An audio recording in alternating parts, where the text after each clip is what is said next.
Boa noite, pessoal. Muito boa noite. Nós vamos aqui para mais um dia de tijolinho de Deus. Glória a Deus.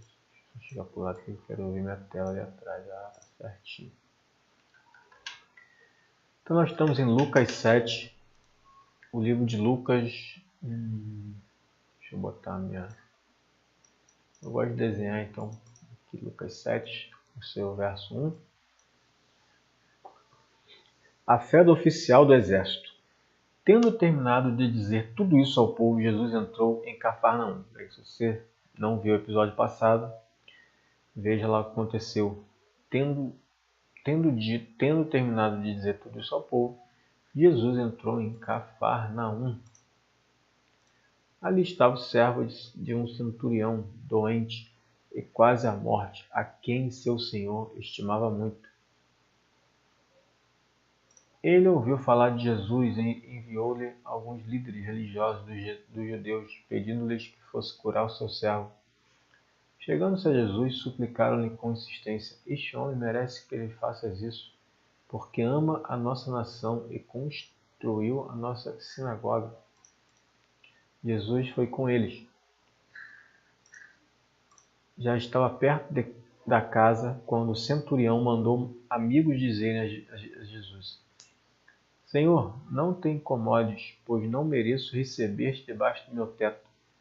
Por isso nem me considerei digno de ir ao teu encontro. Mas dize uma palavra e meu servo será curado. Tá incrível isso aqui, né? Pois eu também sou homem sujeito à autoridade e com soldados sob o meu comando. Diga a um, vá, ele vai, e a outro, venha, ele vem. Digo ao meu servo, faça isto, e ele faz.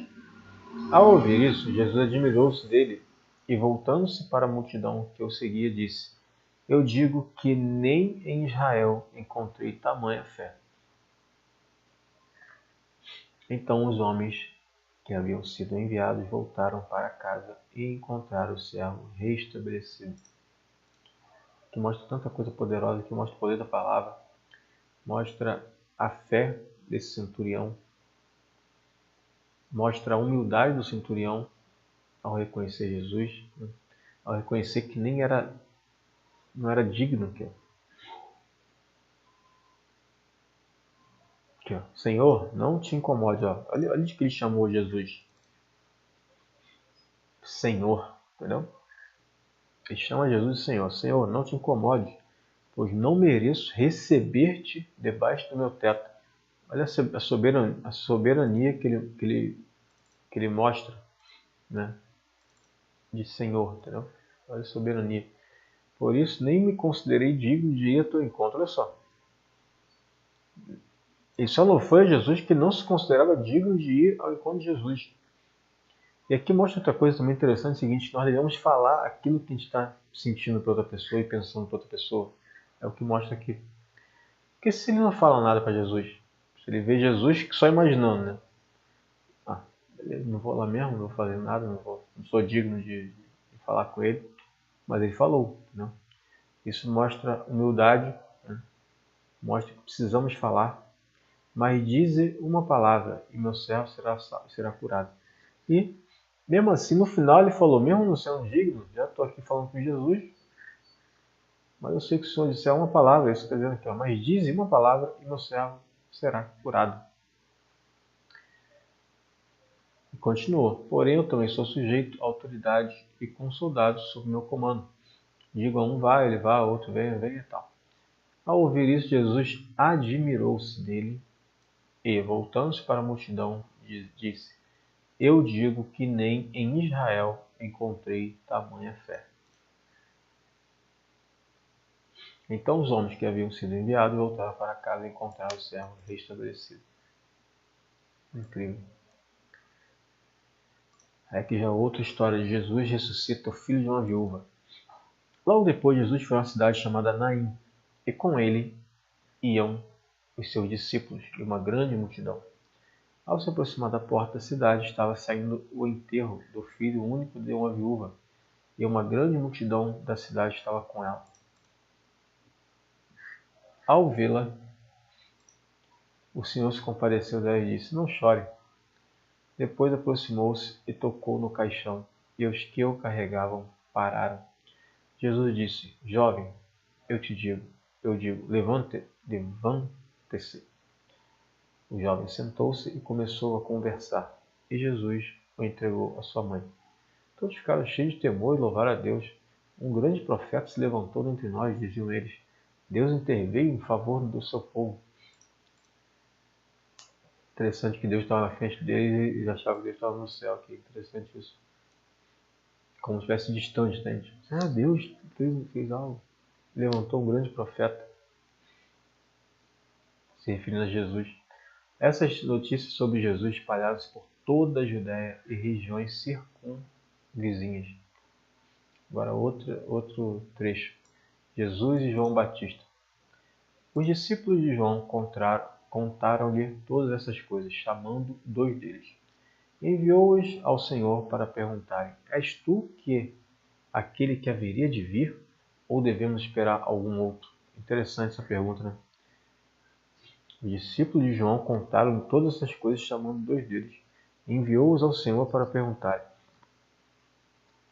Dirigindo-se a Jesus, aqueles homens disseram: João Batista nos enviou para te perguntarmos: És tu aquele que haveria de vir, ou devemos esperar algum outro?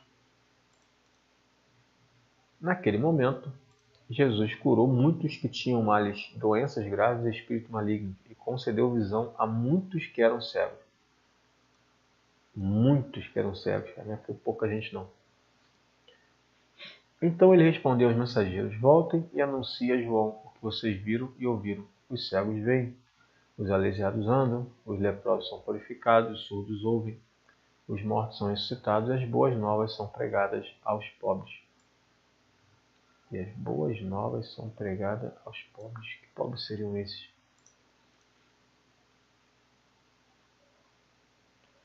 E feliz é aquele que não se escandaliza por minha causa. O que ele quer dizer com isso também? Feliz é aquele que não se escandaliza por minha causa. Não se escandaliza por minha causa. Choque. Escandalize, choque. Depois que os mensageiros de João foram embora, Jesus começou a falar à multidão a respeito de João. O que vocês foram ver no deserto? Um caniço agitado pelo vento? Ou que foram ver? Um homem vestido de roupas finas? Ora, os que vestem roupas esplêndidas e se entregam ao luxo estão nos palácios. Afinal, o que foram ver? Um profeta? Sim, eu digo a vocês, e mais que profeta. Este é aquele a respeito de quem está escrito: Enviarei o meu mensageiro à tua frente, ele preparará o teu caminho diante de ti. Eu digo que entre os que nasceram de mulher não há ninguém maior do que João. Todavia, o menor no reino de Deus é maior do que ele. Todo o povo, até os publicanos, ouvindo as palavras de Jesus, reconheceram que o caminho de Deus era justo, sendo batizados por João. Mas os fariseus e os peritos da lei rejeitaram o propósito de Deus para eles, não sendo batizados por João. Olha que interessante isso aqui. Então, os peritos da lei lá, os mestres, rejeitavam o batismo por João. Aquele que posso, pois, comparar os homens desta geração, prosseguiu Jesus, com o que se parecem? São como crianças que ficam sentadas na praça e gritam umas às outras. Nós tocamos flauta, mas vocês não dançaram. Cantamos um lamento, mas vocês não choraram. Pois veio João Batista, que jejua e não bebe vinho. Vocês dizem, ele tem demônio. Veio o Filho do Homem, comendo e bebendo, e vocês dizem, aí está um comilão e beberrão, amigo de publicanos e pecadores. Mas a sabedoria é comprovada por todos os seus discípulos. É meio forte, né? Não entendi muito bem não, mas eu sei que foi bem forte, né? Jesus é ungido por uma mulher. Eu queria explicar isso para vocês. Para quem estiver vendo agora, que eu acabei de falar isso. Quando eu não entendo muito uma parte, eu não fico mais preocupado em ler até entender não, tá? eu tenho o seguinte princípio. Se eu não entendi, é porque Deus não queria que eu entendesse nesse momento. Entendeu? Que quando é para entender, ele me revela ali. Né? Então é isso. Eu não fico mais preocupado com... Acho que eu nunca tive, na verdade, né? Sempre fui mais ou menos nesse estilo. Desde o início dos meus estudos eu tinha esse entendimento que quando eu tinha que entender um texto, Deus ia me revelar aquilo ali. Então, eu não entendi muito bem o que diz lá em cima. Eu creio que no próximo momento que eu ler de novo eu vou entender. Jesus é ungido por uma mulher. Lucas 7:36. Convidado por um dos fariseus para jantar, Jesus foi à casa dele e reclinou-se à mesa. Ao saber que Jesus estava comendo na casa do fariseu, certa mulher daquela cidade, uma pecadora, trouxe um frasco de alabastro com perfume. Alabastro deve ser algum tipo de vaso, vasilhame, não sei, frasco de alabastro, não sei, deve ser algum lugar onde botava perfume. Se colocou atrás de Jesus a seus pés, chorando, começou a molhar-lhe os pés com suas lágrimas. Depois os enxugou com seus cabelos, beijou-os e ungiu-os com perfume. Coisa linda. Isso que mostra o reconhecimento que ela tinha. Ela reconheceu Jesus. Ela reconheceu Jesus como mestre. Então ela chorou como se fosse uma espécie de lamentação, entendeu? Chorando, começou a molhar os pés. Coisa linda. Depois os enxugou com seus cabelos, beijou-os e ungiu com um perfume. Lindo, lindo. Eu vou até anotar. Colocou até essa parte aqui. Lindo, lindo, lindo.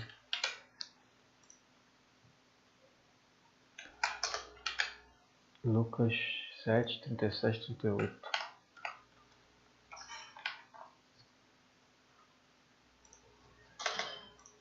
Em Mateus está um pouquinho diferente. Assim, é a mesma história, mas pequena diferença. Aí vem, ao ver isso, o fariseu que havia convidado disse a si mesmo: se este homem fosse profeta, saberia quem nele está tocando e que tipo de mulher ela é, uma pecadora. Interessante, né? Isso aqui mostra que a gente se preocupa mais com os outros que a gente mesmo.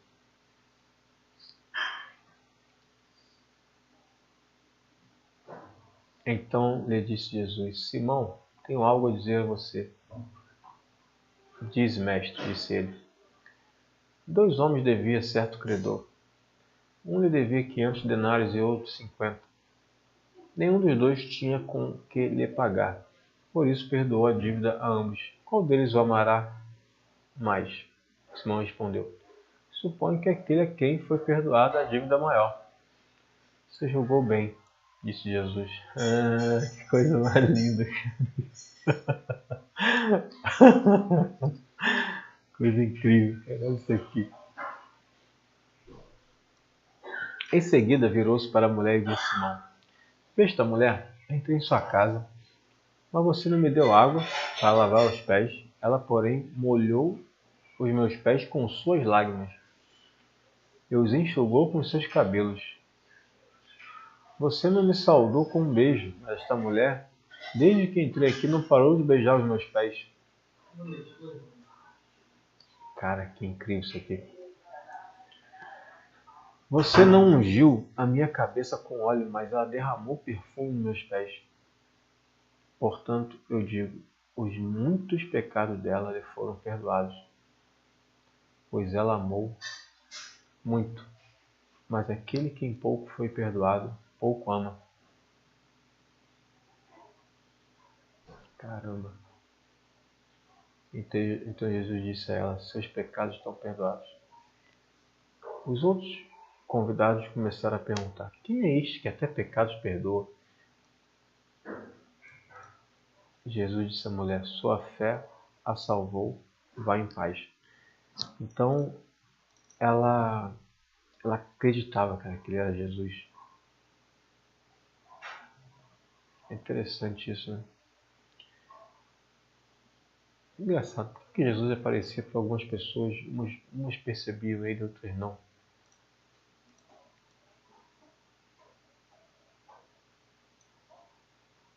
Não sei responder isso. Lucas 8. A luz do candeeiro, a mãe e os irmãos de Jesus, Jesus acalma a tempestade, um homem dominado por demônios, uma moça morta e doente.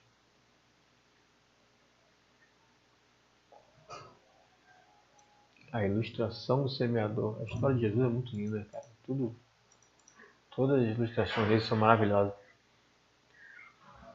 Então vamos lá, pessoal. Lucas 8:1. Depois disso, Jesus ia passando pelas cidades e povoados, proclamando as boas novas do reino de Deus. Os 12 estavam com ele, os 12 discípulos, né? Proclamando as boas novas do reino de Deus. Isso aqui não quer dizer tipo as boas notícias do reino de Deus, não é? Que quando ele volta para dar boas notícias, né?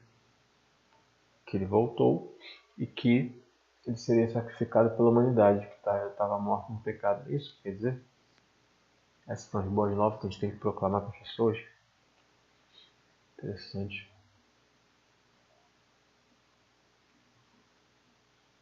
As boas novas do reino de Deus. Glória a Deus. E também algumas mulheres que haviam sido curadas de espíritos malignos e doenças.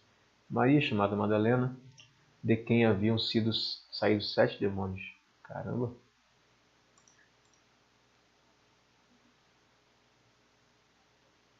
Maria, de quem haviam saído 7 demônios. Joana, mulher de Cusa, administrador da casa de Herodes. Susana e muitas outras. Essas mulheres ajudavam a sustentá-los com seus bens. Reunindo-se uma grande multidão e vindo a Jesus gente de várias cidades, ele contou esta parábola. O semeador saiu a semear. Enquanto lançava a semente, parte dela caiu à beira do caminho, foi pisada e as aves do céu a comeram. Parte dela caiu sobre pedras, e quando germinou, as plantas secaram porque não havia umidade. Parte caiu entre os espinhos, que cresceram com ela e sufocaram as plantas. Outra ainda caiu em boa terra. Cresceu e deu boa colheita, a 100 por 1. Tendo dito isto, exclamou: Aquele que tem ouvidos para ouvir, ouça. É interessante que aqui mostra que a terra boa ela vai produzir. É interessante isso, né? A boa terra ela não vai só ouvir. Aquele que tem ouvido para ouvir, ouça. A boa terra não só ouve, ela faz. Isso aqui é o interessante. E deu boa colheita, a 100 por 1. Ela produz muito, entendeu? Os outros só ouvem, mas não produz nada.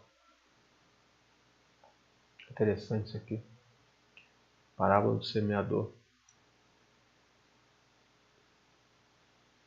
Porque ideias são sementes, né? Ideias novas são sementes. Quando a gente fala a palavra de Deus para alguém, a gente está plantando uma semente. Só que tem pessoas que recebem essa semente e que falam: caiu à beira do caminho e foi pisada, e as aves do céu a comeram. Parte dela ficou sobre pedra, que quando germinou as plantas secaram.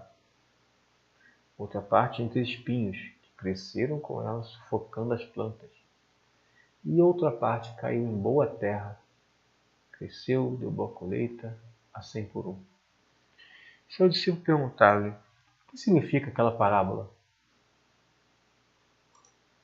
Interessante que, às vezes, né, ou muitas das vezes, talvez todas as vezes, a gente vai perguntar para Deus o que significa a parábola. É interessante isso, né? A gente vai perguntar a Jesus, o que você quer dizer com isso? Geralmente a gente pergunta. E ele disse: a vocês foi dado o conhecimento dos mistérios do reino de Deus, mas aos outros falo por parábolas, para que, vendo, não vejam, e ouvindo, não entendam. Este é o significado da parábola. A semente é a palavra de Deus. Glória a Deus. Aleluia, Jesus. A semente é a palavra de Deus. As que caíram à beira do caminho são os que ouvem, E então vem o diabo e tira a palavra do seu coração, para que não creiam e não sejam salvos. Olha que interessante, cara. Essa parábola é muito incrível, muito incrível, muito incrível. Só agora estou tendo uma clareza absurda do que ela quer dizer. Primeira vez que eu vi ela em Mateus, eu não entendi muito bem. Interessante, né? As que caíram sobre as pedras são os que recebem a palavra com alegria quando a ouvem, mas não têm raiz. Creem durante algum tempo, mas desistem na hora da provação. Oh, Jesus, Jesus, Jesus, Jesus, Jesus. As que caíram entre espinhos são os que ouvem, mas, ao seguirem seu caminho, são sufocados pelas preocupações, pelas riquezas e pelos prazeres desta vida e não amadurecem. Olha só isso aqui. Cara, que parábola maravilhosa. Jesus é muito incrível. Mas os que caíram em boa terra são os que, com coração bom e generoso, ouvem a palavra, a retêm e dão fruto com perseverança. Dão fruto, dão fruto. Dar fruto tem a ver com a execução também. Porque dar fruto é você fazer as coisas, a atitude. As pessoas vão ver em você, através da sua atitude, que você realmente foi o terreno fértil. A luz do candeeiro. Vamos lá, Mateus 8,16. Ninguém acende uma candeia e a esconde num jarro ou a coloca debaixo de uma cama. Ao contrário, coloca no lugar apropriado, de modo que os que entram possam ver a luz. Quer dizer, a candeia é tipo aquela vela, né? Ninguém acende e bota embaixo de alguma coisa, é isso que a gente está falando, embaixo da cama e tal. Esconde num jarro, né? Ninguém faz isso. Porque não há nada oculto que não venha a ser revelado e nada escondido que não venha a ser conhecido e trazido à luz. Portanto, considerem atentamente como vocês estão ouvindo. A quem tiver, mais lhe será dado. De quem não tiver, até o que pensa que tem lhe será tirado. Glória a Deus, meu Deus. Aleluia, Jesus. Agora os irmãos e a mãe de Jesus. A mãe e os irmãos de Jesus foram vê-lo, mas não conseguiu aproximar-se dele por causa da multidão. Alguém lhe disse, tua mãe e teus irmãos estão lá fora e querem ver-te. E ele respondeu, minha mãe e meus irmãos são aqueles que ouvem a palavra de Deus e a praticam. Meu Deus, olha isso aqui. Eu falei ali em cima, né, pessoal? Eu acabei de falar agora aqui. O lance de praticar, da ação é importantíssimo. É muito, muito importante que a gente pratique. Porque a gente aprende o que é difícil, né? Porque a gente aprende, a gente estuda, lê, ouve, as pessoas falam, vai na igreja. E na hora que você botar em prática é tão, tão difícil, cara, tão difícil. A gente quer botar em prática, mas às vezes não consegue. Mas em nome de Jesus a gente vai conseguir.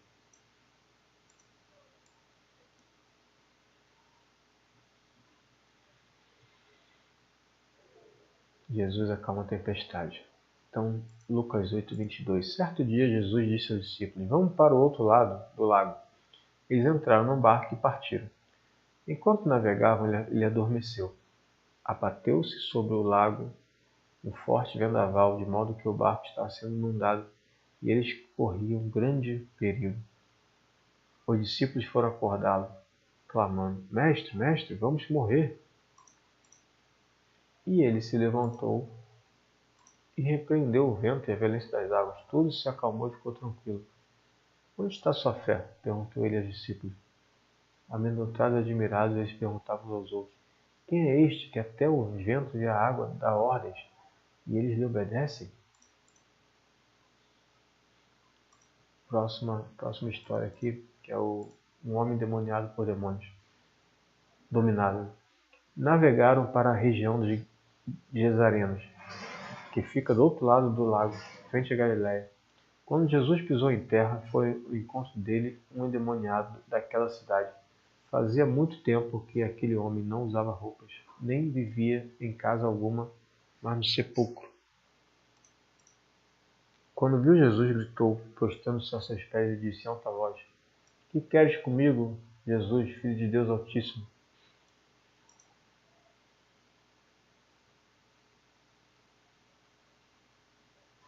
Rogo-te que não me atormente, pois Jesus havia ordenado que o espírito imundo saísse daquele homem.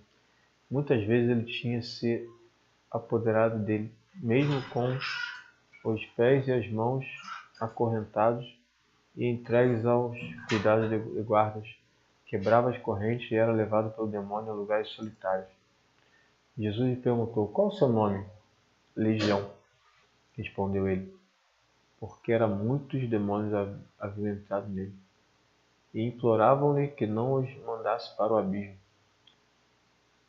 Uma grande manada de porcos estava pastando naquela colina. Os demônios imploraram a Jesus que lhes permitisse entrar neles, e Jesus lhe deu permissão.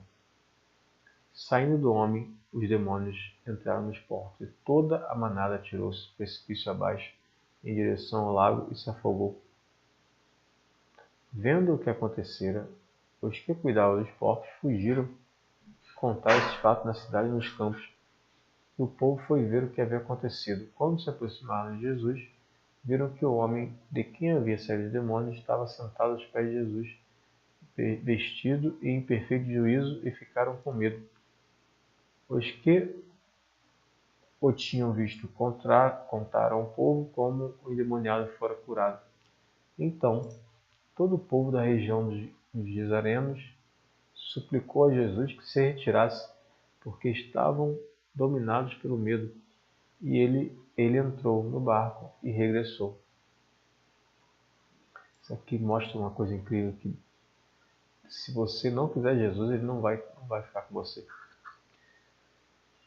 Então, eles pediram Jesus para sair, Jesus só foi lá e se retirou. O homem de quem havia saído os demônios suplicava-lhe que o deixasse ir com ele, mas Jesus o mandou embora, dizendo: volte para casa e conte o quanto Deus fez a você. Assim o homem se foi e anunciou na cidade inteira o quanto Jesus tinha feito por ele. Uma moça morta e uma moça doente.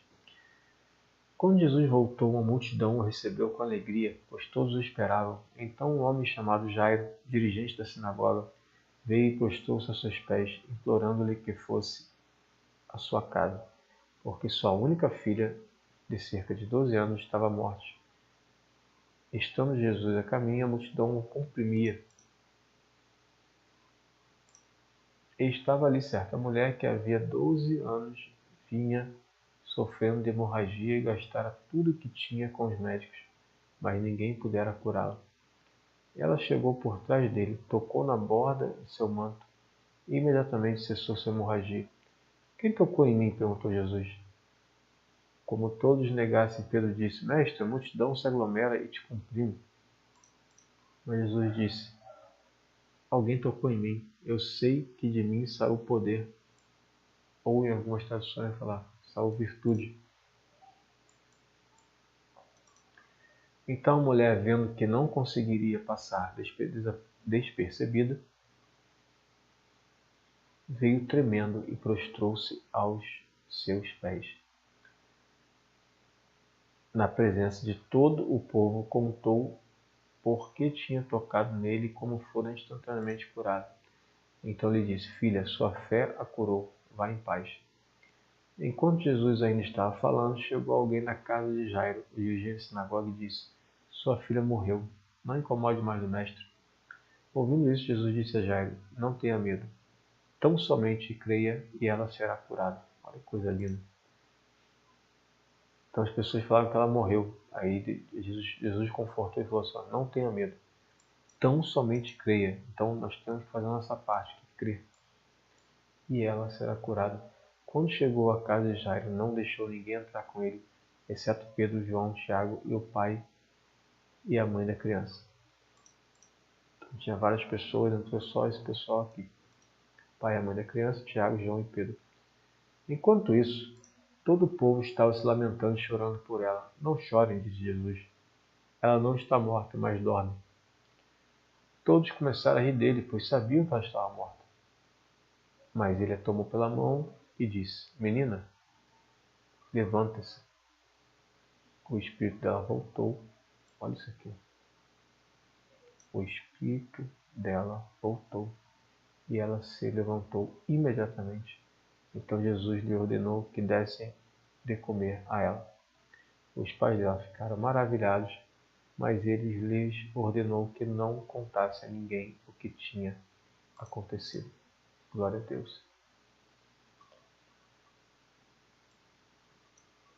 Amados, meus irmãos, muito boa noite, muito obrigado pela presença de vocês.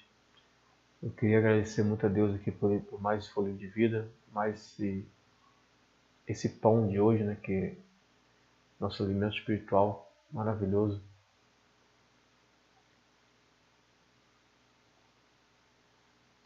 Incrível, incrível. Tem coisa aqui que eu entendi, teve outras coisas que eu não entendi. Eu creio que as coisas que eu não entendi ainda me serão reveladas em um tempo. Não sei. Creio nisso. E muito obrigado pela presença de vocês. Que Deus possa iluminar também a mente de vocês, a vida de vocês. Que vocês possam entender o verdadeiro propósito de cada um de vocês aqui na Terra. Eu agradeço então mais uma vez e uma boa noite e até amanhã, se assim Deus nos permitir. Tchauzinho.